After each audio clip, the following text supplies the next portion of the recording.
Good morning and thanks for joining us this Wednesday the 13th of July. I'm Sophia Mavridis, a market analyst with Bell Direct. Well, the Australian market edged higher yesterday, quickly brushing off the weak lead from Wall Street. Materials shares declined the most as commodity prices fell, while at the same time the US dollar index rose to its highest level in 20 years. And the US dollar index, that's a measure against 6 currency counterparts.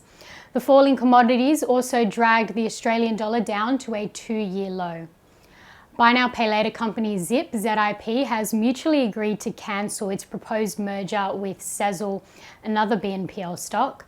This announcement saw Zip gain 6% and was the best performing stock on the ASX 200, while Sezzle, SZL, crashed 39% in yesterday's session and was the worst performing stock on the All Ords.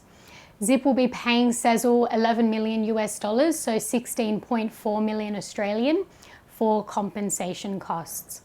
And the most traded stocks by Bell Direct clients yesterday were Westpac, WBC, Whitehaven Coal, WHC and BHP. European stocks were boosted by luxury and travel stocks. The stock 600 closed 0.5% higher after having opened lower. And US equities are lower ahead of June's inflation report. The Dow Jones closed 0.6% lower, the S&P 500 down 9%, and the Nasdaq down 1%. So the latest US Consumer Price Index data is scheduled to be released at 10:30 p.m. Australian Eastern Standard Time, so Wednesday morning in the US. It's expected to rise by 8.8% in June on a year-over-year basis. And the last reading in May was 8.6%, and that was the largest increase that the US had seen in CPI since 1981. Now, also in the US, reporting season for the second quarter has begun. The major banks are set to report this week. JP Morgan and Morgan Stanley will post results on Thursday before the bell.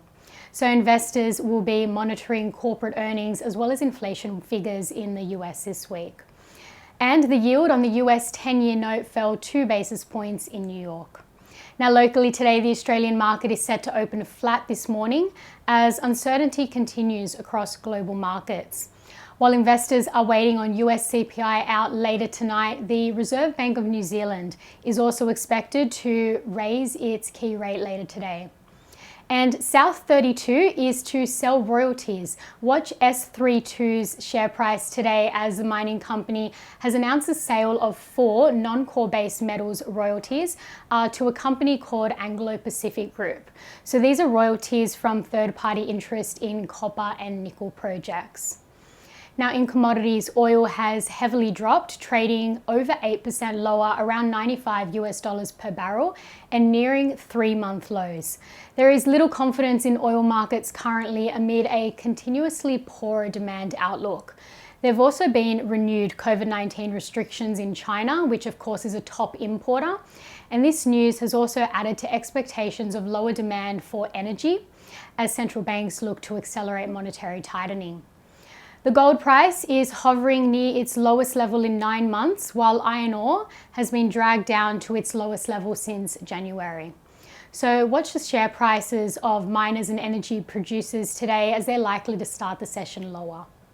On another note, Link Administration, LNK, holds its AGM today. And let's end on some trading ideas. Bell Potter maintained their buy rating on EnviroSuite, EVS, which is a global provider of environmental management software. The company provided a good sales update that was consistent with or above Bell Potter's expectations. They have lowered their price target from 25 cents to 23 cents, and at its current share price of 16 cents, this implies 43.8% share price growth in a year.